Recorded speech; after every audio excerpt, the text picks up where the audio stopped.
ನಮಸ್ತೆ ವೀಕ್ಷಕರೇ, ಲೋಕತಂತ್ರ ಮತಗಳ ಬೇಟೆ ಈ ವಿಶೇಷ ಕಾರ್ಯಕ್ರಮಕ್ಕೆ ಸ್ವಾಗತ. ಲೋಕಸಭಾ ಚುನಾವಣೆಗಳು ರಂಗೇರ್ತಿದೆ. ಎಲ್ಲ ರಾಜಕೀಯ ಪಕ್ಷಗಳ ಅಭ್ಯರ್ಥಿಗಳು ನಾಮಪತ್ರ ಸಲ್ಲಿಕೆ ಮಾಡ್ತಾ ಇದ್ದಾರೆ, ಮಾಡಿಯೂ ಕೂಡ ಆಗಿದೆ. ಇನ್ನು ಏನಿದ್ದರೂ ಎಲ್ಲರೂ ಮತ ಬೇಟೆಗಾಗಿಯೇ ಒಂದು ಕಾತುರದಿಂದ ಇದ್ದಾರೆ. ಎಲ್ಲರೂ ಮತಾಂಗಣದಲ್ಲಿ ಇಳಿದಿದ್ದಾರೆ. ಎಲ್ಲರೂ ಮನೆ ಮನೆಗೆ ತೆರಳಿಸ್ಕೂರ ಮತಯಾಚನೆ ಮಾಡ್ತಿದ್ದೇವೆ. ಅದರಲ್ಲಿ ಸ್ಪಂದನ ವಾಹಿನಿ ಈ ಮುಖಾಂತರ ನಾವು ಜನಗಳ ಮನದಾಳದ ಮಾತನ್ನು, ಯಾವ ಅಭ್ಯರ್ಥಿಗಳ ಪರವಾಗಿ ಜನದ ಮನಸ್ಸಿನಲ್ಲಿ ಇದೆ, ಯಾರ ಪರ ಜನ ಈ ಸಲ ಮತ ಹಾಕ್ತಿದ್ದಾರೆ ಅಂತ ಹೇಳಿ ಸ್ಪಂದನ ವಾಹಿನಿ ಗ್ರೌಂಡ್ ರಿಪೋರ್ಟನ್ನು ಮಾಡ್ತಾ ಇದೆ. ನಾವು ಇಂದು ಉಡುಪಿ ಚಿಕ್ಕಮಗಳೂರು ಕ್ಷೇತ್ರದ ಕುಂದಾಪುರ ವಿಧಾನಸಭಾ ಕ್ಷೇತ್ರದ ಕುಂದಾಪುರ ಭಾಗದಲ್ಲಿದ್ದೇವೆ. ಇಂದು ನಾವು ಕುಂದಾಪುರದ ಜನರ ಮನದಾಳದ ಮಾತನ್ನು, ಅಂದರೆ ಕುಂದಾಪುರ ಜನರ ಮನಸ್ಸಲ್ಲಿ ಯಾರ ಪರ ನಿಲುವು ಇದೆ ಅಂತ ಕೇಳಿಕೊಂಡು ಬರೋಣ. ಕುಂದಾಪುರ ಜನರ ಜನಾಭಿಪ್ರಾಯವನ್ನು ಕೇಳಿಕೊಂಡು ಬರೋಣ. ವೀಕ್ಷಕರೇ, ದೂರದ ಕಾರವಾರದಿಂದ ಆಗಮಿಸಿ ಇಲ್ಲಿ ಪ್ರಚಾರ ಮಾಡ್ತಿದ್ದಾರೆ JDSನ ರಾಜ್ಯ ಕಾರ್ಯಕಾರಿಣಿ ಅವರ ಕಾರ್ಯದರ್ಶಿಯಾದಂಥ ಮೋಹಿನಿ ನಾಯ್ಕ ಅವರು. ಇವರು ಅಲ್ಲಿಯ ದೂರದ ಕಾರವಾರದಿಂದ ಬಂದು ಉಡುಪಿ ಚಿಕ್ಕಮಗಳೂರು ಲೋಕಸಭಾ ಕ್ಷೇತ್ರದ ಪ್ರಮೋದ್ ಮಧ್ವರಾಜ ಪರವಾಗಿ ಒಂದು ಮನೆಗೆ ತೆರಳಿ ಒಂದು ಪ್ರಚಾರ ಮಾಡ್ತಿದ್ದಾರೆ. ಅವರಿಗೆ ಯಾವ ರೀತಿ ಜನ ಬೆಂಬಲ ಸಿಗ್ತದೆ, ಜನರ ಪ್ರಕ್ರಿಯೆ ಹೇಗಿದೆ ಅಂತ ಅವರ ಹತ್ರನೇ ಕೇಳೋಣ.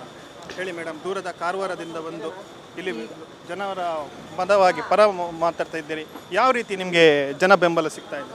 ಅಲ್ಲ, ಜನಗಳು ನಮಗೆ ಅಭ್ಯರ್ಥಿಯನ್ನು ಆಯ್ಕೆ ಮಾಡ್ತಾರೆ ಅಂತ ನಮ್ಗೆ ಗ್ಯಾರಂಟಿ ಇದೆ. ಅದಕ್ಕೆ ರಾಜ್ಯವೆಲ್ಲ ಸುತ್ತಾ ಇದ್ದೀವಿ ನಾವು. ಅದರಲ್ಲೂ ಒಂದು ನಮ್ಮ ಕಾರವಾರ, ನಮ್ಮ MP ಕ್ಷೇತ್ರ ಅನಂತಕುಮಾರ್. ಈಗ ಅವನು ಹೇಳಬೇಕಂದ್ರೆ ನಾಲ್ಕಿದ್ದಾನೆ, ಅವನು ನಮ್ಮ ಜಿಲ್ಲೆಗೆ ನಾಲ್ಕಿದ್ದಾನೆ. ಅದಕ್ಕೆ ನಮಗೊಂದು ಒಳ್ಳೆಯ ಅಭ್ಯರ್ಥಿ ಸಿಕ್ಕಿದ್ದಾನೆ, ಆನಂದ ಹಸ್ತನೋಟೇಕರ್ ಅಂತ. MLA ಇದ್ದಾಗಲೂ ಅವಶ್ಯ ಕೆಲಸ ಮಾಡಿದ್ದಾನೆ. ಅವ್ನು ಮಿನಿಸ್ಟರ್ ಆದಾಗೂ ಕೆಲಸ ಮಾಡಿದ್ದಾನೆ. ಕಾಲೇಜು ತಂದಿದ್ದಾನೆ, ಮೆಡಿಕಲ್ ಕಾಲೇಜ್ ತಂದಿದ್ದಾನೆ, ಇಂಜಿನಿಯರ್ ಕಾಲೇಜ್ ತಂದಿದ್ದಾನೆ, ಮತ್ತು ಬಸ್ ಸ್ಟ್ಯಾಂಡ್ಗಳೆಲ್ಲ ಅವನೇ ಮಾಡಿದ್ದಾನೆ. ಕೆಲವಷ್ಟು ಜನರ ಮುಖಾಂತರ ಅವನ ಹತ್ರ ಸ್ಟೇಟ್ಮೆಂಟ್ ಕೊಡ್ತಾನೆ ಅನಂತಕುಮಾರ್. ಅವನು ಏನು ಮಾಡಿದ್ದಾನೆ ಜಿಲ್ಲೆಗೆ, ಅದನ್ನು ತೋರಿಸ್ಬೇಕು ನಮಗೆ. ಯಾಕಂದ್ರೆ 22 ವರ್ಷ ಆಯಿತು ಅವನು ಆರಿಸಿ ಬಂದು, ಅವ್ನು ಜಿಲ್ಲೆಗೆ ಏನೂ ತಂದಿಲ್ಲ. ಅದು ಅವ್ರದ್ದೇ ಆದ ಒಂದು MLA ಇದ್ದಾರೆ, BJP MLA. ಇವತ್ತಿಗೂ ಏನು ಆ MLA ಕಾಮಗಾರಿ ನಡೆಸ್ತಾ ಇಲ್ಲ, ಏನು ಮಾಡ್ತಾನೂ ಇಲ್ಲ. ಅದಕ್ಕಾಗಿ ನಮ್ಮದೊಂದೇ ಪ್ರಶ್ನೆ, ಅನಂತಕುಮಾರ್ ಏನು ಮಾಡಿದ್ದಾನೆ ಕಾರವಾರ ಜಿಲ್ಲೆಗೆ, ಇಷ್ಟೇ ನಮ್ಮದು. ಮತ್ತೊಂದು ಕಡೆಯಲ್ಲಿ ಗಮನಿಸ್ತಾರೆ, ಉತ್ತರ ಕನ್ನಡದಲ್ಲಿ ಒಂದು BJPಯಿಂದ ಅನಂತಕುಮಾರ್ ಹೆಗಡೆ ಅವರು ಹಾಗೂ ಕಾಂಗ್ರೆಸ್ ಹಾಗೂ JDS ಇಂದ ಕೂಡ ಆನಂದ್ ಹಸ್ತನೋಟಿಕ್ ಅವರು ಸಹ ಇದ್ದಾರೆ. ಅಲ್ಲಿ ಕೂಡ ಎರಡು ಪಕ್ಷಗಳ ಒಂದು ಮೈತ್ರಿಯಾಗಿ ಒಗ್ಗಟ್ಟಾಗಿ ಆನಂದ್ ಹಸ್ತನೋಟಿಕರನ್ನು ಸ್ಪರ್ಧೆಗಳಿಸಿದ್ದಾರೆ. ಅಲ್ಲಿ ಯಾವ ರೀತಿ ನಿಮಗೆ ಪ್ರತಿಕ್ರಿಯೆಗಳು? ಇಲ್ಲ, ಕಾಂಗ್ರೆಸ್ಸಿಂದ ಒಳ್ಳೆ ಅಭಿಪ್ರಾಯ ಬಂದಿದೆ ನಮಗೆ. ದೇಶಪಾಂಡೆ ಅವರು ಸಪೋರ್ಟ್ ಮಾಡ್ತಾ ಇದ್ದಾರೆ. ಎಲ್ಲ ಕಾಂಗ್ರೆಸ್ನವರು ಲೀಡರ್ಗಳಿಗೂ ನಾವು ಭೇಟಿಯಾಗಿದ್ದೀವಿ. ಕೆಲವಷ್ಟು ಒಳ್ಳೆ ರೆಸ್ಪಾನ್ಸ್ ಕೊಡ್ತಾ ಇದ್ದಾರೆ. ಅನಂತಕುಮಾರ್ನ ಕೆಡಬೇಕಂತಲೇ ಎಲ್ಲರೂ ನಿಂತಿದ್ದಾರೆ. ಬಟ್ ಅವನು ಏನು ಕಾಮಗಾರಿ ಮಾಡಿಲ್ಲ. ಇಷ್ಟು 22 ವರ್ಷ ಆಯಿತು, ಏನು ಕೆಲಸ ಮಾಡಿಲ್ಲ, ಯುವಕರಿಗೆ ಏನು ಕೆಲಸ ಕೊಟ್ಟಿಲ್ಲ. ಇದನ್ನು ಮುಂದೆ ನಾವು, ನಿಮ್ಮ ಬೆಂಬಲ ಯಾವುದು? ನಾವು ಮೋದಿಯೇ ಡೈರೆಕ್ಟಾಗಿ ಹೇಳ್ತಿದ್ದೇವೆ. ಬೆಂಬಲ ಅಂತಲ್ಲ, ಅವ್ರನ್ನೇ ಗೆಲ್ಲಿಸಿ ಅವ್ರನ್ನ ಪ್ರಧಾನಿ ಮಾಡೋದೇ ನಮ್ಮ ಹಂಬಲ. ಮತ್ತ ನಾಯಕನ ಹುಡುಕಿದ್ರೆ ನಾವು ಜೀವಮಾನದಡಿ ಹುಡ್ಕೋಕೆ ಅಡಿಯ. ದೇವರು ಕೊಟ್ಟ ಒಂದು ವ್ಯಕ್ತಿ ಒಬ್ಬ, ಅವ್ರನ್ನ ಆರೈಸೋದೇ ನಮ್ಮ ಇದು ಕೆಲಸ. ಅಂದರೆ ನಿಮಗೆ ಅಭ್ಯರ್ಥಿ ಮುಖ್ಯ ಅಲ್ಲ, ಮೋದಿಯೇ ಮುಖ್ಯ? ಮೋದಿಯೇ ಮುಖ್ಯ. ದೇಶಕ್ಕೆ ಮೋದಿ ನಮ್ಮ ಬಡವರ ಬಂಧು. ಮೋದಿನೇ. ಅವ್ರ ಬಗ್ಗೆ ಓಟ್ ಬೇಡ, ನಾವು ಹಾಕ್ತೇವೆ. ಯಾರೇ ಎಷ್ಟೇ ಹಣ ಕೊಟ್ಟರು ನಾವು ಬೇರೆ ಓಟ್ ಹಾಕೋದಿಲ್ಲ, ಮೋದಿಗೆ ಓಟ್.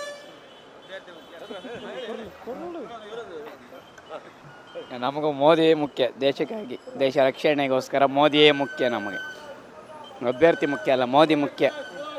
ಎಲೆಕ್ಷನ್ ಬರ್ತಿದೆ, ನಿಮ್ಮ ಬೆಂಬಲ ಯಾವುದು?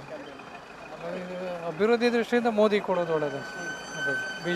ಬಿಜೆಪಿ ಕ್ಯಾಂಡಿಡೇಟ್ ಮತ್ತೊಮ್ಮೆ ಮೋದಿ ಬಂದರೆ ಒಳ್ಳೆಯದು. ನಮ್ಮದು vote for Modi only. Modi ಬಿಟ್ಟರೆ ಮತ್ತೆ ನಾವು ಯಾರು ನಿಂತ್ಕೊಳ್ತಾರೆ ನಮ್ಮ ಇದರಲ್ಲಿ, ಅದನ್ನು ನೋಡ್ತಾ ಇಲ್ಲ. ನಾವು ಹಾಕೋದು ಮೋದಿಗೆ. ಮೋದಿ ಮತ್ತೊಮ್ಮೆ ಬರಬೇಕು. ನಮ್ಮ ರಾಷ್ಟ್ರ, ನಮ್ಮ ದೇಶ ಇಂಪ್ರೂವ್ ಆಗಬೇಕು ನಮಗೆ. ಮಿಲಿಟ್ರಿಯಲ್ಲಾಗಲಿ ಯಾವುದ್ರಲ್ಲಾಗಲಿ ಮೋದಿನೇ ತುಂಬ ಇದೆ, ಇಂಪ್ರೂವ್ ಮಾಡ್ತಾ ಇದ್ದೇನೆ ಹೊರತು ಬೇರೆ ಯಾರು ಮಾಡಿಲ್ಲ. ಇನ್ನು ಅವರೇ ಮಾಡ್ತಾರೆ. ಮುಂದೆ ಅವ್ರು ಇರಬೇಕು ನಮಗೆ. ಅವ್ರು ಇದ್ರೆ ಮಾತ್ರ ಒಂದು ಇಂಪ್ರೂವ್ಮೆಂಟ್ ಆಗೋದು. ಅಲ್ಲ ಬೇರೆ ಯಾರು ಬಂದರೂ ಇಂಪ್ರೂವ್ ಆಗಲ್ಲ. Vote for Modi only. Next ಯಾವ ಸರ್ಕಾರ ಬಂದರು ನೋಡಬೇಕತ್ತಲ್ಲ. ಈಗ ಅದು ಓಟ್ ಆದಮೇಲೆ ನೋಡಬೇಕತ್ತಲ್ಲ. ಯಾವುದಂದರೆ ಮೋದಿನ ಇದು ರಾಹುಲ್ ಗಾಂಧಿ ಬರಬೇಕು. ರಾಹುಲ್ ಬಾರಿ ಬರ್ಬೋದು.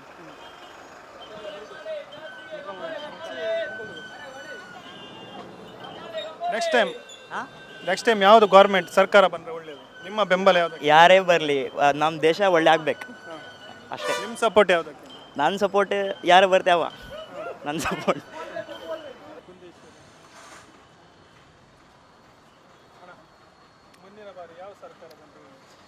ಮುಂದಿನ ಬಾರಿ 100% ಮೋದಿ ಸರ್ಕಾರ ಬರ್ತದೆ. ಯಾಕಾಗಿ ನಮ್ಮ ದೇಶ ರಕ್ಷಕರಿಗೆ ನಾವು ಒಂದು ಓಟ್ ಹಾಕಲೇಬೇಕಲ್ಲ. ದೇಶದಲ್ಲಿ ಏನೆಲ್ಲ ನಡೀತದೆ ಏನಂತೇಳಿ ವಿದ್ಯಾವಂತರಾಗಿ ನಾವು ಇನ್ನೊಮ್ಮೆ ನಾವು ಹಳಸಿದ ಅನ್ನ ತಿನ್ನೋದು ಬೇಡ, ಒಳ್ಳೆಯದನ್ನು ಮಾಡೋರಿಗೆ ಒಳ್ಳೆಯ ದೇಶ ರಕ್ಷಕ ನಮ್ಮ ಮೋದಿಯವರು ಖಡಖಂಡಿತವಾಗಿ 300ಕ್ಕೂ ಮಿಕ್ಕಿ ಸೀಟಿ ಒಳ್ಳೆಯ ಮೆಜಾರಿಟಿಯಲ್ಲಿ ಬರ್ತಾರೆ. ಅಲ್ಲಿ ಈಗ ಎಲ್ಲ ಹೆಸರು ನೆನಪು ಹೋಗ್ತಾ ಇದೆ, ಮೋದಿದು ಒಂದೇ ಹೆಸರು ಇರ್ತದೆ. ಮೋದಿ ದೇಶ ರಕ್ಷಕ ಏನೆಲ್ಲ ಮಾಡಿದ್ದಾರೆ ಅಂದರೆ ಆತ್ಮಸಾಕ್ಷಿಯಾಗಿ ಹೊಟ್ಟೆ ಅನ್ನ ತಿನ್ನೋನು ಹೇಳ್ತಾನೆ. ಖಡಖಂಡಿತವಾಗಿ ಮೋದಿ ಬಂದೇ ಬರ್ತಾರೆ. ಮುಂದಿನ ಸರ್ಕಾರ ಮೋದಿ ಸರ್ಕಾರ ಫುಲ್ ಮೆಜಾರಿಟಿಯಲ್ಲಿ ಬರ್ತದೆ. ದೇಶದಲ್ಲಿ ಆಗುವಂಥ ನಮ್ಮ ಪ್ರಮುಖ 5 ರಾಷ್ಟ್ರಗಳ ಪಟ್ಟಿಯಲ್ಲಿ ನಮ್ಮದು ದೇಶ ಸೇರಿದೆ. ಇವತ್ತು ಬಾಹ್ಯಾಕಾಶದಲ್ಲಿ ಸರ್ಜಿಕಲ್ ಸ್ಟ್ರೈಕ್ ಅಂತೇಳಿ ಯಾರಿಂದ ಆಯಿತು? ಹಿಂದೆ ಏನು ಮಾಡಿದ್ದಾರೆ? ಹಿಂದೆ 60 ವರ್ಷ 70 ವರ್ಷ ಆಳ್ವಿಕೆ ಮಾಡಿ ನಮ್ಮ ಸ್ಥಿತಿ ಯಾವ ಮಟ್ಟಕ್ಕೆ ಕಳಪೆ ಮಟ್ಟದಲ್ಲಿ ಇಷ್ಟರಲ್ಲಿದ್ದನು ಉತ್ತಮ ಪ್ರಮುಖ 5 ರಾಷ್ಟ್ರಗಳಲ್ಲಿ ಇವತ್ತು ಭಾರತ ಸರ್ಕಾರ ಆಗ್ತದೆ, ಹೆಮ್ಮೆ ಆಗ್ತದೆ. ನಮ್ಮ ಮನೆ ಒಳ್ಳೆಯದಲ್ಲ, ನಮ್ಮ ದೇಶ ಉಳಿಬೇಕು. ನಾವು ಬರ್ತೇವೆ, ನಾವು ಹೋಗ್ತೇವೆ, ಅವ್ರು ಬರ್ತಾರೆ ರಾಜಕಾರಣ. ಇವತ್ತು ಕರ್ನಾಟಕ ರಾಜಕೀಯದಲ್ಲಿ ಒಬ್ಬೊಬ್ಬರು ಲೀಡರ್ ಹತ್ರ 4,450 ಕೋಟಿ ಹಣ ಒಬ್ಬೊಬ್ಬರು ಹೊಟ್ಟೆ ಒಳಗಿದೆ. 60 ವರ್ಷ ಆಳ್ವಿಕೆ ಮಾಡಿದ್ರು ಇವರು ಖಾಲಿ ಇವರು ಹೊಟ್ಟೆ ಒಳಗೆ. ಇವರು ಕುಟುಂಬ ರಾಜಕೀಯ, ಮಗ ಮರಿ ಮೊಮ್ಮಕ್ಕಳು ಇನ್ನು ಮರಿಮಕ್ಕಳು ಇವ್ರದ್ದೇ ಕುಟುಂಬ ರಾಜಕೀಯ. ಕರ್ನಾಟಕ ರಾಜ್ಯ ಎಂಬುದು ಇವರು ಫ್ಯಾಮಿಲಿ ರಾಜಕೀಯ ಆಗಿ ಹೋಗಿದೆ. ಅಂಥ ರಾಜಕೀಯ ಮೋದಿಯವರು ಮಾಡ್ತಿಲ್ಲ, ಮೋದಿಯವರು ಮಾಡ್ತಾ ಹೋಗಿ ನಮ್ಮ ದೇಶ ಉಳಿಬೇಕು. ನಮ್ಮ ದೇಶವನ್ನು ಅಂತಾರಾಷ್ಟ್ರೀಯ ಮಟ್ಟದಲ್ಲಿ ಒಳ್ಳೆಯ ರೀತಿಯಲ್ಲಿ ನಡ್ಸ್ಕೊಂಡು ಹೋಗ್ತಾರೆ. ಅವರು ಖಡಖಂಡಿತವಾಗಿ ಬರ್ತಾರೆ, ಬಂದೇ ಬರ್ತಾರೆ. ನಮ್ಮದು ಸಂಪೂರ್ಣ 100ಕ್ಕೆ 100% ಬೆಂಬಲ. ಮೋದಿ ಸರ್ಕಾರವೇ ಬರಬೇಕು. ಸದೃಢವಾದ ಸರ್ಕಾರ, ಬಲಿಷ್ಠವಾದ ಒಂದು ರಾಷ್ಟ್ರ ಆಗಬೇಕಾದ್ರೆ, ನಮ್ಮ ದೇಶ ಆಗಬೇಕಾದ್ರೆ ಮೋದಿ ಸರ್ಕಾರವೇ ಬರಬೇಕು. ಅವಕಾಶ ಕೊಡ್ತೇವೆ ನಾವು, ನಮ್ಮೆಲ್ಲರ ಬೆಂಬಲ ಇದೆ. ಸರ್ ಹೇಳಿ, ನಾವು BJP ಆಗ್ತೀವಿ ಸರ್. BJP ಸರ್ಕಾರ ಬಂದರೆ ಒಳ್ಳೆಯದು, ಮತ್ತೊಮ್ಮೆ ಬರಬೇಕು. ಇನ್ನು ಅಟ್ಲೀಸ್ಟ್ 10 ವರ್ಷ ಇಲ್ಲದ್ರೆ 5 ವರ್ಷ ಇನ್ನು ಇರಬೇಕಂತೇಳಿ ನಮ್ಮ ಅನಿಸಿಕೆ. ನಾವು ಮತ್ತೊಮ್ಮೆ ಬದಲಾವಣೆ ಅಂದರೆ ಇನ್ನೂ ಬದಲಾವಣೆ ತರ್ಬೋದು ಅನ್ನೋ ನಮ್ಮ ಅನಿಸಿಕೆ. ಅದಕ್ಕೋಸ್ಕರ ನಾವು BJPಗೆ ವೋಟ್ ಹಾಕ್ತೀವಿ. 5 ವರ್ಷದಲ್ಲಿ ಮಾಡಿದ್ದಾರೆ. ನಾನು ಲೋಕಲ್ ಕ್ಯಾಂಡಿಡೇಟನ್ನು ನೋಡಿ ಹಾಕುವ. ಯಾಕಂದರೆ ಇಲ್ಲಿನ ಈ ಇವರ ನಿರ್ಣಯವೇ ಅಲ್ಲಿ ಮುಂದೆ ನಿರ್ಣಯ ಆಗುವಂಥದ್ದಾದ್ದರಿಂದ ಇವರು ಯಾವ ರೀತಿಯಲ್ಲಿ ಇರ್ತಾರೆ, ಇಲ್ಲಿಯ ಜನ ಹೇಗೆ ನಿಗರ್ವಿಯೋ, ದನಹೀನನು, ಜನರ ಬಗ್ಗೆ ಎಷ್ಟು ಕಾಳಜಿ ಇರ್ತದೆ, ಆಡಳಿತವನ್ನು ಹೇಗೆ ಮಾಡ್ತಾನೆ ಅನ್ನುವಂಥ ರೀತಿಯಲ್ಲಿ ನಾನು ಆ ರೀತಿ ಸೆಲೆಕ್ಷನ್ ಮಾಡಿ ಹಾಕುವಂಥದ್ದು. ಅಭ್ಯರ್ಥಿ ಪ್ರಮುಖ. ಅಭ್ಯರ್ಥಿ ಪ್ರಮುಖ. ಮತ್ತು ಮೋದಿ ಅಂತೇಳಿ ಹೇಳಿ ಅಲ್ಲ, ರಾಹುಲ್ ಗಾಂಧಿ ಅಂತೇಳಿ ಅಲ್ಲ, ನಿಮಗೆ ಸಮರ್ಥ ಅಭ್ಯರ್ಥಿ ಬೇಕು. ಈಗ ನಮ್ಮ ರಾಜ್ಯದ ರಾಜಕೀಯ ನಾವು ನೋಡ್ತಾ ಇದ್ದೇವಲ್ಲ, ಈ ಹೊಲಸು ರಾಜಕೀಯದಿಂದ ನಿವೃತ್ತಿ ಆಗಬೇಕು. ಯಾಕಂದರೆ ನಾವು ಹಾಕುವಂಥ ಮತ ಶ್ರೇಷ್ಠವಾದವನಿಗೆ ತಂದು ಆ ರೀತಿಯ ಒಳ್ಳೆಯ ಆಡಳಿತ ಕೂಡ ನಮ್ಮ ಬರುವಂತ ಆಗಬೇಕು, ಉತ್ತಮ ಆಡಳಿತ ಬರುವಂತ ಆಗಬೇಕು.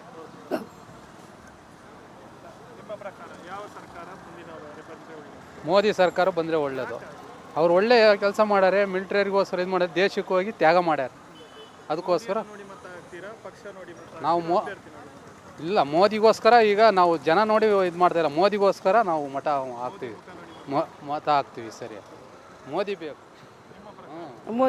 ಮೋದಿ ದೇಶಕ್ಕಾಗಿ ಇದು ಮಾಡ್ತಾರೆ, ಯಾವುದಕ್ಕಾಗಲಿ ತ್ಯಾಗ ಮಾಡ್ತಾರೆ. ಮೋದಿ ನೋಡಿ ಮಾತಾಡ್ತೀವಿ. ನೆಕ್ಸ್ಟ್ ಎಲೆಕ್ಷನ್ ಮೋದಿನೇ ಬರಬೇಕಂತ ನಮ್ಮ ಒಂದು ಮನಸ್ಸಲ್ಲಿ. ಯಾಕಾಗಿ ಮೋದಿ ಈಗ ಒಳ್ಳೆ ಮಾಡ್ತಿದ್ದಾರೆ, ಒಳ್ಳೆ ಕೆಲಸ ಮಾಡ್ತಿದ್ದಾರೆ, ಒಳ್ಳೆ ಅಭಿವೃದ್ಧಿ ಮಾಡ್ತಿದ್ದಾರೆ. ನಮ್ಮ ದೇಶ, ನಮ್ಮ ವರ್ಲ್ಡಲ್ಲಿ ಈಗ ಒಂದು ಹೆಸರು ಬಂದಿರುವುದು ಮೋದಿಯಿಂದ. ಮತ್ತು ಗಡಿ ವಿವಾದ ಅದು ಕೂಡ ಈಗ ಸಂಪೂರ್ಣ ಈಗ ಈ ಒಂದು ಹಂತಕ್ಕೆ ಬಂದಿದೆ. ಈಗ ಪಾಕಿಸ್ತಾನದವರು ಈಗ ತಲೆ ಎತ್ತಿ ನಮ್ಮ ಯಾವುದಕ್ಕೂ ಬರುವುದಿಲ್ಲ, ಈಗ ತಂಟೆಗೆ ಬರುವುದಿಲ್ಲ. ಮತ್ತು ಈ ಮೋದಿಯನ್ನು ಬಿಟ್ಟರೆ ಬೇರೆ ಯಾರಾದರೂ ಬಂದರೆ ಮತ್ತು 10 ವರ್ಷ ಹಿಂದೆ ಹೋಗುವಂಥ ಪರಿಸ್ಥಿತಿ ಇದೆ. ಈಗ ರಾಜಕೀಯ ವ್ಯಕ್ತಿಗಳು ಕಾಂಗ್ರೆಸ್ನವರು ತುಂಬ ದುರಾಡಳಿತ. ಯಾಕಂದರೆ ಅದು ಅನುಭವ ನಮಗುಂಟು. ಆ ಥರ ಅಷ್ಟು ಕೆಟ್ಟದಾಗಿ ರಾಜಕೀಯ ಅಂದರೆ ಒಂದು ಆಡಳಿತ ನಮಗೆ ಕೊಟ್ಟಿದ್ದಾರೆ. ಮೋದಿಯವರು ಈ 5 ವರ್ಷದಲ್ಲಿ ಒಳ್ಳೆ ಕೆಲಸ ಮಾಡಿದ್ದಾರೆ. ಮುಂದೆ ಅವರು ಬರಬೇಕು, ಮುಂದೆ ಮತ್ತು 10 ವರ್ಷ ಮುಂದೆ ಅವರು ಕೂಡ ಬರಬೇಕಂತ ನಮ್ಮ ಆಸೆ. ಮತ್ತು ಇಲ್ಲಿ ಉಡುಪಿ ಲೋಕಸಭಾ ಕ್ಷೇತ್ರವನ್ನು ಗಮನಿಸಬೇಕಾದ್ರೆ ಇಲ್ಲಿ BJPಯಿಂದ ಸಂಸದರಾದಂಥ ಹಾಲಿ ಸಂಸದರ ಶೋಭಾ ಕರಂದ್ಲಾಜೆ ಹಾಗೂ JDS ಮತ್ತು ಕಾಂಗ್ರೆಸ್ಸಿಂದ ಪ್ರಮೋದ್ ಮಧ್ವರಾಜ್ ಅವರು ಕಣಕ್ಕಿಳಿದಿದ್ದಾರೆ. ಇದರ ಬಗ್ಗೆ ನಮಗೆ ಮುಖ್ಯವಾಗಿ ಮೋದಿ, ನಮಗೆ ದೇಶ ಮುಖ್ಯ, ವ್ಯಕ್ತಿ ಮುಖ್ಯ ಅಲ್ಲ. ನಮಗೆ ಪಕ್ಷ ಮುಖ್ಯ, ಮೋದಿ ಮುಖ್ಯ, ದೇಶ ಮುಖ್ಯ. ನಮಗೆ ವ್ಯಕ್ತಿ ನಮಗೆ ಅಷ್ಟೇನು ಒಳ್ಳೆ ಕೆಲಸ ಮಾಡಿದ್ದಾರೆ ಅವರು. ಮುಂದೆ ನೋಡುವ ಕೆಲಸ, ಮುಂದೆ ಒಳ್ಳೆ ಕೆಲಸ ಮಾಡ್ತಾರಂತ ಒಂದು ಆಸೆ ಇದೆ, ಆಕಾಂಕ್ಷೆ. ಮತ್ತೊಮ್ಮೆ ಬೆಂಬಲ ಅವರಿಗೇನೆ, ಮೋದಿಗೋಸ್ಕರ, ದೇಶಗೋಸ್ಕರ. ಬೋರೋ ಭಾರತ್ ಮಾತಾ ಕಿ ಜೈ. 2019 ಈ ಚುನಾವಣೆಯಲ್ಲಿ ಈ ದೇಶದ ದಲಿತ ಮಹಿಳೆ ಮಾಯಾವತಿ ಈ ದೇಶದ ಪ್ರಧಾನಿ ಆಗ್ತಾರೆ. BJP ಸರ್ಕಾರ ಇಷ್ಟು ವರ್ಷದಿಂದ ಸುಳ್ಳು ಹೇಳ್ಕೊಬಂದು ಜನರ ದಿಕ್ಕನ್ನು ತಪ್ಪಿಸ್ತಿದ್ದಾರೆ. ಈ ದೇಶದ ಪ್ರತಿಯೊಂದು ಜನರಿಗೂ ಇಲ್ಲಿನ ಸಮಸ್ಯೆಗಳು ಅರ್ಥ ಆಗಿದೆ. ಇಲ್ಲಿ ನೋಟ್ ಬ್ಯಾನ್ ಆಗಲಿ ಮತ್ತು ಈ ಗೋಮಾಂಸ ರಫ್ತು ಮಾಡೋದಾಗಲಿ, ಈ ಹಿಂದುತ್ವ ಹೆಸರಲ್ಲಿ ಕೋಮು ಗಲಭೆ ಸೃಷ್ಟಿ ಮಾಡೋದಾಗಲಿ, ಈ ಇಡೀ ದೇಶಕ್ಕೆ BJP ಮೇಲೆ ಎಲ್ಲರಿಗೂ ಬೇಜಾರಿದ್ದ ಕಾರಣ ಈ ಸಲ ಬಹುಜನ ಪಾರ್ಟಿ BSP ಅಕ್ಕ ಮಾಯಾವತಿಯವರು ಪ್ರಧಾನಿ ಆಗ್ತಿದ್ದಾರೆ. ಮಾಯಾವತಿಯವರು ಪ್ರಧಾನಿ ಆದರೆ ಬದಲಾವಣೆಗಳು ಸಾಧ್ಯ ಅಂತ. ಖಂಡಿತ ಈ ದೇಶದ ಮೂಲ ನಿವಾಸಿಗಳು ಮತ್ತು ಹಿಂದುಳಿದವರು, ದಲಿತರು ಮತ್ತು OBC ಅವರು ಖಂಡಿತ ಈ ದೇಶದ ಈ ಚಿತ್ರವನ್ನು ಬದಲಾವಣೆ ಆಗ್ತದೆ. ಯಾಕಂದರೆ ಅದು ಮಾಯಾವತಿಯಿಂದ ಮಾತ್ರ ಸಾಧ್ಯ ಆಗ್ತದೆ ಈ ದೇಶದಲ್ಲಿ. ಮತ್ತು ಯಾವುದು ರಾಷ್ಟ್ರೀಯ ಪಕ್ಷ ಆಗಲಿ, ಕಾಂಗ್ರೆಸ್ ಆಗಲಿ, BJPಯಿಂದ ಯಾವುದೇ ಥರದಿಂದ ಬದಲಾವಣೆ ಆಗೋದಿಲ್ಲ. ಯಾಕಂದರೆ ಅವರೆಲ್ಲರೂ ಕೋಮುವಾದಿಗಳು. ಆ ಕಾರಣದಿಂದ ಈ ಸಲ ಈ ದೇಶ ಸಮೃದ್ಧಿ ಆಗಬೇಕಾದ್ರೆ ಅಕ್ಕ ಮಾಯಾವತಿ ಪ್ರಧಾನಿ ಆಗಬೇಕು. ಕರಾವಳಿ ಭಾಗದಲ್ಲಿ ಸ್ವಲ್ಪ ಹಿಂದಿದೆ, ಅದೇ ಕರಾವಳಿ ಭಾಗದಲ್ಲಿ ಅವರಿಗೆ ಸಿಗ್ಬೋದಾ ಬೆಂಬಲ? ಕರಾವಳಿಯಲ್ಲಿ ಎಷ್ಟು ಭಾಗ ಆ ಮಟ್ಟದಲ್ಲಿ ಬೆಂಬಲ ಇದ್ದರು. ನಮ್ಮ ಉತ್ತರ ಕನ್ನಡದಲ್ಲಿ ಚಾಮರಾಜನಗರ ಅಥವಾ ಮಹೇಶ್ ಅಣ್ಣವರು ಈಗಾಗಲೇ ಶಾಸಕ ಆಗಿದ್ದಾರೆ. ಮತ್ತು ಆ ಭಾಗದಲ್ಲಿ ಸಾಕಷ್ಟು ನಮ್ಮ MP ಗಳು ಈ ಸಲ ಪಾರ್ಲಿಮೆಂಟಿಗೆ ಹೋಗ್ತಾರೆ. ಈ ಸಲ ಇನ್ನಷ್ಟು ಜನರ ಅಭಿಪ್ರಾಯವನ್ನು ಸಂಗ್ರಹ ಮಾಡೋಣ. ಜನರ ಮನದಾಳದಲ್ಲಿ ಯಾರ ಬಗ್ಗೆ ನಿಲುವು ಇದೆ ಅಂತ ಕೇಳ್ಕೊಂಡು ಬರೋಣ ಒಂದು ಪುಟ್ಟ ವಿರಾಮದ ನಂತರ.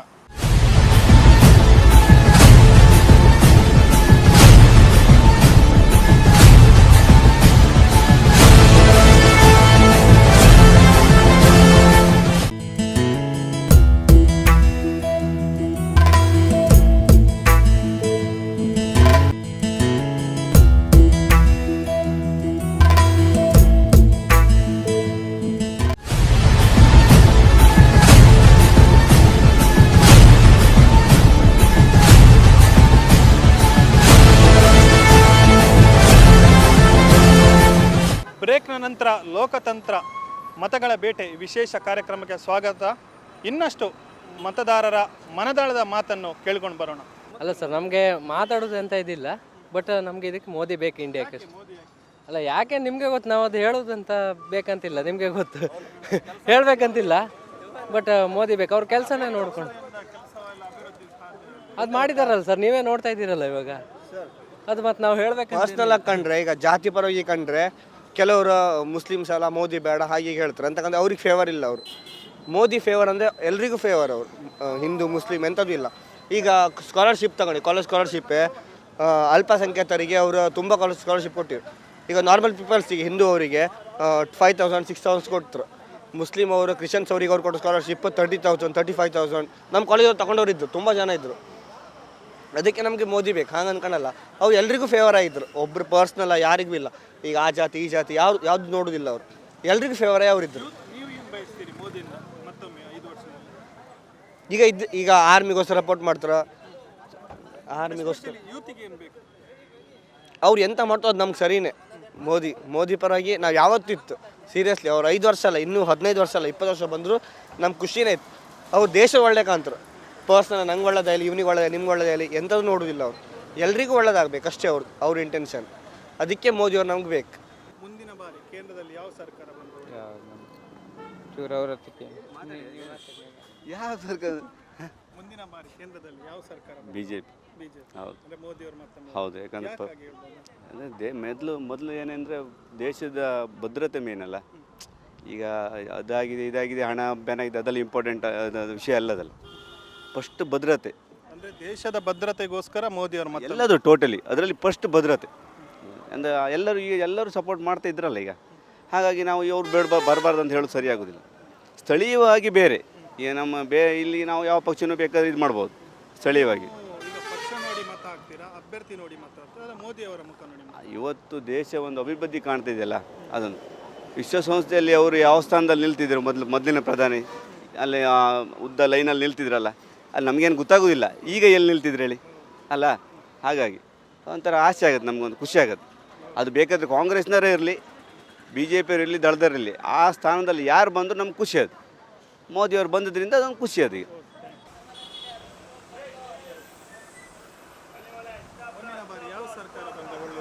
ಮುಂದಿನ ಬಾರಿ ಕೇಂದ್ರದಲ್ಲಿ BJP ಸರ್ಕಾರ ಬಂದರೆ ಒಳ್ಳೆಯದು. ಅದರಲ್ಲಿ ನರೇಂದ್ರ ಮೋದಿ ಪ್ರಧಾನಿ ಆಗಬೇಕು. ಯಾಕಂದರೆ ನಮ್ಮ ಈಗಿನ ಸಿಚುವೇಷನಲ್ಲಿ ನಮಗೆ 2 ವೈರಿ ರಾಷ್ಟ್ರ ಉಂಟು.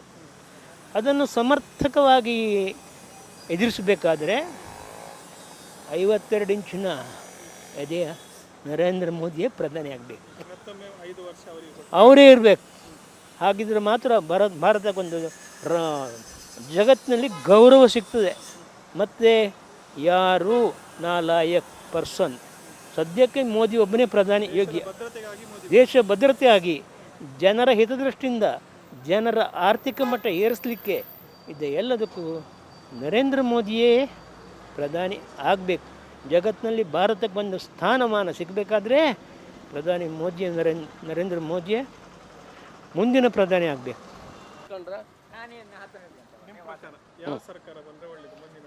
ನಮ್ಮ ಮುಂದಿನ ಬಾರಿ ಕಾಂಗ್ರೆಸ್ ಬರಬೇಕು. ಕಾಂಗ್ರೆಸ್ ಬರಬೇಕಂದ್ರೆ ದರ ಎಲ್ಲ ಈ ಥರ ಇಷ್ಟು ಏಕದಮ್ 5 ವರ್ಷಕ್ಕೆ ಏರಿದಷ್ಟು ದರ 60-65 ವರ್ಷ ಕಾಂಗ್ರೆಸ್ ಸರ್ಕಾರ ಏರಿಸಿದ್ದಿದ್ರೆ ಇವತ್ತಿಗೆ ಒಂದೊಂದು ಕೆಜಿಗೆ 50-100 ಮೇಲೆ ಹೊತ್ತಿತ್ತು. ಈಗ ನಮಗೆ ಬಡ ಜನರಿಗೆ ಬೇಕಾಗೋದು ಸಾಮಾನು ಬೆಲೆ ಡೌನ್ ಆಗಬೇಕು, ಪೆಟ್ರೋಲ್ ಡೌನ್ ಆಗಬೇಕು, ಡೀಸೆಲ್ ಪೆಟ್ರೋಲ್ ಡೌನ್ ಆಗಬೇಕು. ಮತ್ತು ಈಗ ಪ್ರತಿಯೊಂದು ಈಗ ನಮಗೆ ನೋಟ್ ಬ್ಯಾನ್ ಮತ್ತು GST ಬಂದ ಮೇಲೆ ಏನೂ ಬಿಸ್ನೆಸ್ ಇಲ್ಲ, ಬದುಕೋದು ಭಾಳ ಕಷ್ಟ ಆಗಿದೆ. ಎಲ್ಲದರಲ್ಲೇ ಬೆಲೆ ಏರತ್ತು ಬಿಟ್ಟರೆ ನಮ್ಮ ಕೆಲಸ ಇಲ್ಲ. ಮತ್ತು ಇಲ್ಲಿ ಕುಂದಾಪುರದಲ್ಲಿ ಹೊಂಗಿ ಇಲ್ಲ. ಬಡ ಜನರಿಗೆ ಒಂದು ಕೂಲಿ ಕೆಲಸ ಮಾಡೋರು, ಹೊಂಗಿ ಕೆಲಸ ಮಾಡೋರಿಗೆ ಹೊಂಗಿನೇ ಇಲ್ಲ. ಈಗ ಅವರು ಬೇಡು ಪರಿಸ್ಥಿತಿ ಬಂದಿತ್ತು. ಬೇಡ್ರಿಗೆ ಕೊಡುಗೆ ದಾನಿಗಳು ಇಲ್ಲ. ಆಗ್ಬೋದು ಇಷ್ಟು ದಿನ, ಯಾಕಂದ್ರೆ ಕಾಂಗ್ರೆಸ್ ಸರ್ಕಾರ ಇರ್ಬೇಕಾದ್ರೆ ಬದಲಾವಣೆಯಿಂದ ನಮ್ಗೆ ಈ ಥರ ಆಗಲಿಲ್ಲ. ವ್ಯವಹಾರದಲ್ಲಿ ಆಗಲಿ ಏನು ಈಗ ನೋಟ್ ಬ್ಯಾನ್ ಆಗಿದ್ದರಿಂದ ಇವತ್ತುವರೆಗೂ ನಮಗೆ ವ್ಯವಹಾರದಲ್ಲಿ ಭಾಳ ಕಷ್ಟ. ನಮ್ಮ ಕಾಂಗ್ರೆಸ್ಗೆ ಸರ್ಕಾರ ಬಂದರೆ ಒಳ್ಳೆಯದು. ಬರೀ ಮೋದಿ ಸರ್ಕಾರ, ಸಬ್ಕಿ ಸಾಥ್ ಸಬ್ಕಾ ವಿಕಾಸ್. ಹಾಗಾಗಿ ಎಲ್ಲರಿಗೂ ಗೊತ್ತಿದ್ದ ವಿಚಾರ, ಅದು ನಾವೇನು ಹೇಳುವಂಥದ್ದೆಂತ ಇಲ್ಲ. ತುಂಬ ಬದಲಾವಣೆ ಆಗಿದೆ 5 ವರ್ಷದಿಂದ. ಇನ್ನೊಂದು 5 ವರ್ಷ ಕೊಟ್ಟಿದ್ದರು ಇನ್ನೂ ಜಾಸ್ತಿ ರೀತಿಯಲ್ಲಿ ಬದಲಾವಣೆ ಆಗ್ಬೋದು. Thank you. ಮೋದಿ. ಮೋದಿಜಿ.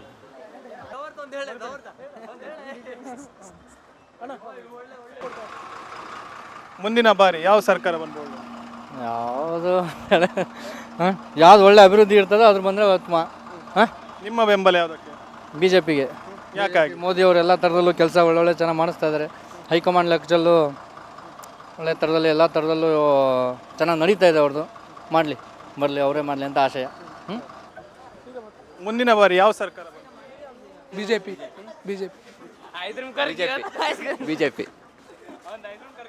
ಮುಂದಿನ ಬಾರಿ ಯಾವ ಸರ್ಕಾರ? ನಾವೆಂತ ಹೇಳೋದಿಲ್ಲ. ಅದು ನಮಗೆ ರಾಜಕೀಯ ಗೊತ್ತಿಲ್ಲ. ರಾಜಕೀಯ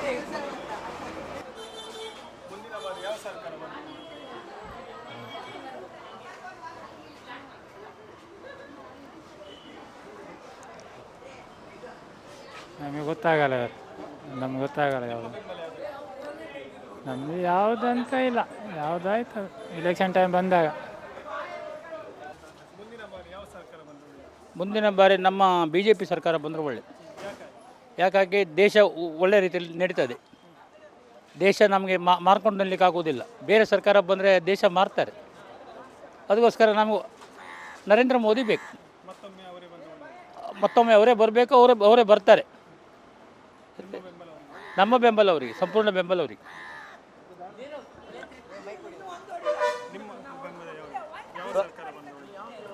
BJP ಯಾಕಂದರೆ BJP ಆಡಳಿತ ಒಳ್ಳೆಯದುಂಟು. ಯಾಕಂದರೆ ಮೋದಿಯವರು ಆ ಥರ ಮಾಡ್ತಾಯಿದ್ದಾರೆ. ಹೌದೌದು. ಮುಂದಿನ ಬಾರಿ ಯಾವ ಸರ್ಕಾರ ಬಂದರೆ ಒಳ್ಳೆಯದು? ಮೋದಿ ಸರ್ಕಾರ. ಮೋದಿ ಬರ್ತದೆ.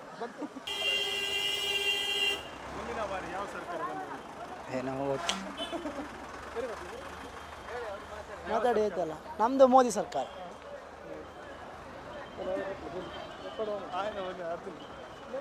ಏನು ಸರ್? ಮುಂದಿನ ಬಾರಿ ಯಾವ ಸರ್ಕಾರ ಬಂದರೆ? ಮುಂದಿನ ಬಾರಿ ಬರುವುದೇ BJP ಸರ್. ಮೋದಿ ಸರ್ಕಾರ ಇನ್ನೇನು ಮತ್ತೆ ಹೇಳ್ಬೇಕಾ? ಹಾಂ, ಮೋದಿ ಜನಮೆಚ್ಚಿದ ನಾಯಕ ಅಲ್ಲ ಸರ್. ಮೋದಿ ಬಗ್ಗೆ ಏನು ಮಾತಾಡೋಗಿದೆಯಾ? ಇನ್ನು ಅದು ಅಪೂರ್ವ ವಜ್ರ ಅದು ನಮ್ಮ ಭಾರತ ದೇಶಕ್ಕೆ. ಅದು ಕಳ್ಕೊಂಡ್ರೆ ಮತ್ತು ನಮಗಿನ್ನು ಭಾರಿ ಕಷ್ಟ. ಮುಂದಿನ ಬಾರಿ ಯಾವ ಸರ್ಕಾರ ಬಂದರೆ ಒಳ್ಳೆಯದು? ಅಂದರೆ ಓಟ್ನಲ್ಲ ಕಾಂಗ್ರೆಸ್ ಯಾಕೆ ಕಾಂಗ್ರೆಸ್ ಒಳ್ಳೇದು ನಮಗೆ. ಕಾಂಗ್ರೆಸ್ ಬಂದರೆ ಒಳ್ಳೆಯದು. ಮುಂದಿನ ಬಾರಿ ಯಾವ ಸರ್ಕಾರ ಬಂದರೆ ಮುಂದಿನ ಬಾರಿ ಸರ್ಕಾರ ಬಿ ಜೆ ಪಿ ಬಂದರೆ ಒಳ್ಳೆಯದೇ, ತೊಂದರೆ ಇಲ್ಲ. ಅವರು ಸರ್ಜಿಕಲ್ ದಾಳಿ ಮಾಡಿ ಈಗ ಸ್ವಲ್ಪ ಅವರು ಮೇಲೆ ಬಂದಿದ್ದಾರೆ. ಅದ್ರ ಬಗ್ಗೆ ಮುಂದಿನ ಸರ್ಕಾರಕ್ಕೆ ಬಿ ಜೆ ಪಿ ಒಳ್ಳೆಯದು. ಬಿಜೆಪಿ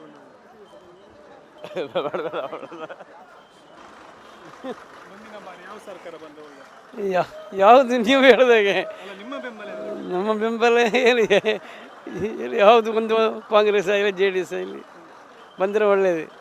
ಈಗ ತುಂಬ ಕಷ್ಟದಲ್ಲಿ ಉಂಟು, ಎಲ್ಲ ಜನರಿಗೆ ಕೆಲಸ ಇಲ್ಲ, ವ್ಯಾಪಾರ ಇಲ್ಲ. ನಾವೀಗ ವ್ಯಾಪಾರಕ್ಕೆ ಹೋಗಿ ಬಂದಿದ್ದು, ತುಂಬ ಕಷ್ಟ ಆಗಿದೆ ಈಗ.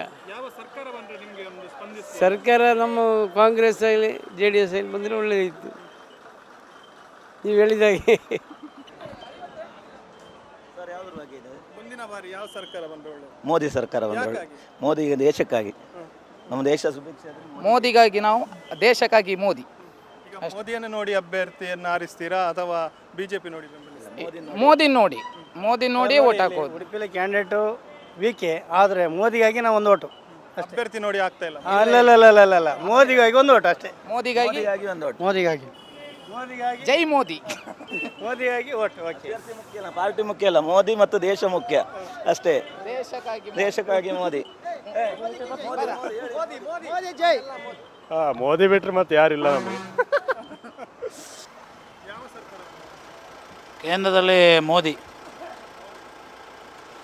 ಗೊತ್ತಿಲ್ಲ ಅಣ್ಣ. ಯಾವ ಸರ್ಕಾರ ಬಂದರೆ ಒಳ್ಳೆಯದು? ನಮ್ಮದು ಬಿ ಜೆ ಪಿ ಸರ್ಕಾರ. ಬಿಜೆಪಿಗೆ ಮೋದಿ, ಹೌದು, ಮೋದಿ ನಮ್ಮದು ಓಟು ಅಷ್ಟೇ, ಮತ್ತೆಂತ ಇಲ್ಲ. ಬೇರೆ ಪಕ್ಷ ಇಲ್ಲ, ಬೇರೆ ಮಾತಿಲ್ಲ. ಮೋದಿಗಾಗಿ ನಾವು, ಮೋದಿಗಾಗಿ ದೇಶ. ಅಭ್ಯರ್ಥಿ ನಮಗೆ ಅಭ್ಯರ್ಥಿ ಹೆಸರೇ ಬೇಡ ನಮಗೆ, ಬರೇ ಮೋದಿ ಮಾತ್ರ. ಮುಂದಿನ ಬಾರಿ ಯಾವ ಸರ್ಕಾರ ಬಂದರೆ ಒಳ್ಳೆಯದು? ಯಾವ್ದು ಬಂದರೂ ನಮ್ಗೆ ಪ್ರಯೋಜನ ಇಲ್ಲ. ನಾವು ಕೋರ್ಟ್ ಮತ್ತು ಸ್ಟೇಷನ್ ಅಲ್ದ್ರೂ ಪ್ರಯೋಜನ ಇಲ್ಲ. ನಮ್ಮದೊಂದು ಅಂಗಡಿದು 4 ಸೆನ್ಸಿಂದು ಖಾಲಿ ಚೇಂಜ್ ಆಫ್ ಅಡ್ರೆಸ್ ಕೊಟ್ಟು 2 ವರ್ಷ ಆಯಿತು. ಇಲ್ಲ MLA ಇಲ್ಲ, MP ಗಳಿಲ್ಲ, ಯಾರಿಲ್ಲ. ಎಂದಿದ್ರು ನಾವು ಕೋರ್ಟ್ ಮತ್ತು ಸ್ಟೇಷನ್, ನಮ್ಮ ವಕೀಲರೇ ಗತಿ. ಸಾಯೋವರೆಗೆ ಉದ್ಧಾರ ಆಗೋದಿಲ್ಲ. ನೆಕ್ಸ್ಟ್ ಭೂಕಂಪ ಆಗೋದು ನೋಡ್ಬೇಕು ಕಣ್ಣಲ್ಲಿ ಅಷ್ಟೇ. ನಮ್ಮ ತಂದೆ ಹೇಳಿ ಹೋಗಿದ್ದಾರೆ, ನೀನು ಭೂಕಂಪ ಆಗೋದು ನೋಡ್ತದೆ, ಅದು ಆಗ್ತಾ ಉಂಟು. ಯಾವ ಸರ್ಕಾರ ನಿಮ್ಮ ಏನೂ ಪ್ರಯೋಜನ ಇಲ್ಲ. ನಾನು ಸುಮಾರು ಸಮಯ ಆಯಿತು ಓಟೆ ಕೊಡ್ತೀವಿ, ಯಾರಿಗೂ ಪ್ರಯೋಜನ ಇಲ್ಲ ನಮಗೆ. 4th ಕ್ಲಾಸ್ನವರಿಗೆ ಸಪೋರ್ಟ್ ಜಾಸ್ತಿ, ಜನವರ ಹಾಕಿದವ್ರಿಗೆ ಸಪೋರ್ಟ್ ನಾಯಿ ಪೈಸೆ ಇಲ್ಲ. ಎಲ್ಲಿ ಬೇಕಾದ್ರೆ ನಿಂತು ಹೇಳಲಿಕ್ಕೆ ತಯಾರಿದ್ದಾನೆ. BJP. ಯಾಕಾಗಿ? ದೇಶಕ್ಕಾಗಿ, ದೇಶದ ಅಭಿವೃದ್ಧಿಗಾಗಿ ಮೋದಿಯೇ ಬರಬೇಕು, ಮೋದಿಯೇ ಪ್ರಧಾನಿ ಆಗಬೇಕು. ದೇಶಕ್ಕಾಗಿ ಮೋದಿ, ಮೋದಿಗಾಗಿ ನಾವು. ಯಾವ ಸರ್ಕಾರ ಬಂದರೆ ಮುಂದಿನ ಬಾರಿ? ಯಾವ್ದು ಬಂದರೆ ನಮಗೇನಿದೆ, ನಾವು ಬಂದರೆ ಇದು ಮಾಡೋದು ದುಡಿಯೋದು ತಪ್ಪದಲ್ಲ. BJP. ಬಿಜೆಪಿ ಬಂದರೆ ಒಳ್ಳೆಯದು. ನಿಮ್ಮ ಬೆಂಬಲ ಬಿಜೆಪಿ? ನಮ್ಮ ಬೆಂಬಲ BJP. ಇಲ್ಲಿ ಸೌತ್ ಕೇಂದ್ರ ಎಲ್ಲರೂ BJP, ಮೋದಿಗೆ ಎಲ್ಲ ಮೋದಿಗೆ ಕೊಡ್ತಾರೆ. ಮೋದಿ ಮುಖ್ಯನ ಅಭ್ಯರ್ಥಿ ಮುಖ್ಯ? ನಮಗೆ ಮೋದಿ ಮುಖ್ಯ, ಒಂದನೇದಾಗಿ ದೇಶಕ್ಕಾಗಿ, ಎರಡನೇದಾಗಿ ಅಭ್ಯರ್ಥಿ ಫುಲ್ ಎಲ್ಲ BJP. ನಾವಂತೂ BJP, ಎಲ್ಲರೂ ಇಲ್ಲೆಲ್ಲ ಫುಲ್ ಸೌತ್ ಕೇಂದ್ರ BJPನೇ. ಕಾಂಗ್ರೆಸ್ ಮುಕ್ತವನ್ನು ಗೊಳಿಸಿ BJPನೇ ಗೆಲ್ಲಿಸಿ. ಮುಂದಿನ ಬಾರಿ ಯಾವ ಸರ್ಕಾರ ಬಂದರೆ ಒಳ್ಳೆಯದು? ಬಿಜೆಪಿ. ಯಾಕಾಗಿ ಬಿಜೆಪಿ? ಯಾಕಂತ ಹೇಳಿದ್ರೆ ಎಲ್ಲ ಕೆಲಸ ಸವಲತ್ತು ಮಾಡ್ತಾರಲ್ಲ ಇವರು ಯಾವಾಗಲೂ ಕೆಲಸ ಮಾಡೋದ್ರಲ್ಲಿ ಎಲ್ಲ ಕಿಚಾಪತ್ ಮಾಡಿ ಎಲ್ಲ ಪಕ್ಷ ಇದು ಹಾಳು ಮಾಡ್ತಾರೆ ಅಲ್ಲ. ಅವ ಬಂದರೆ ಒಳ್ಳೆ ಪಕ್ಷ ಅಲ್ಲ, ಯಾಕಂತ ಒಂದೇ ಪಕ್ಷ ಅಲ್ಲ ಇರೋದು. ಮತ್ತು ಇವರು ಯಾರಿಗೆ ತಗೊಳ್ಳೋದಿಲ್ಲ. ನೋಡಿದ್ರಲ್ಲ ವೀಕ್ಷಕರೇ, ಮತದಾರನ ಮನದಾಳದ ಮಾತನ್ನು, ಅವನ ಮನದಲ್ಲಿ ಯಾರಿಗೆ ಮತ ನೀಡಿದರೆ ಒಳ್ಳೆಯದು, ದೇಶದ ಅಭಿವೃದ್ಧಿ ಆಗಲಿ, ಬೇರೆಲ್ಲ ಯೋಜನೆಗಳಾಗಲಿ, ಯಾರಿಗೆ ಮತ ನೀಡಿದರೆ ಅಭಿವೃದ್ಧಿ ಸಾಧ್ಯ, ಯಾವ ಸರ್ಕಾರ ಬಂದರೆ ಒಳ್ಳೆಯದು ಅಂತ ಕೇಳ್ಕೊಂಡು ಬಂದ್ರಿ. ಇನ್ನಷ್ಟು ಈ ಭಾಗದಲ್ಲಿ ಆಗೋದು, ಬೇರೆ ಭಾಗದಲ್ಲಿ ಆಗಲಿ ಇರುವಂತಹ ಮತದಾರನ ಮನದಾಳದ ಮಾತನ್ನು ಕೇಳ್ಕೊಳ್ಳಲಿಕ್ಕಿದ್ದೇವೆ ಮುಂದಿನ ಸಂಚಿಕೆಯಲ್ಲಿ. ಇಲ್ಲಿಗೆ ಈ ಸಂಚಿಕೆಯನ್ನು ಮುಗಿಸ್ತಾ ಇದ್ದೀನಿ. ನಾನು ಸುದರ್ಶನ್, ಕ್ಯಾಮರಾ ಪರ್ಸನ್ ಪ್ರಸಾದ್ ಸುವರ್ಣರ ಜೊತೆಗೆ. ನಮಸ್ತೆ.